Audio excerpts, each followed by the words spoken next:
Guys, welcome back to this channel. In this today's tutorial, I'm going to show you how you can set the daily limit on Instagram.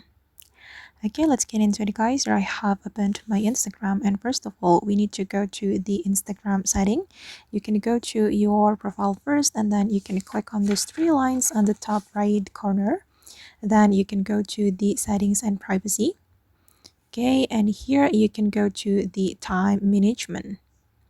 Alright, and here you will be able to set your daily limit on your Instagram. I'm going to activate it, guys. We can click on this option and you can choose the daily limit you want to apply.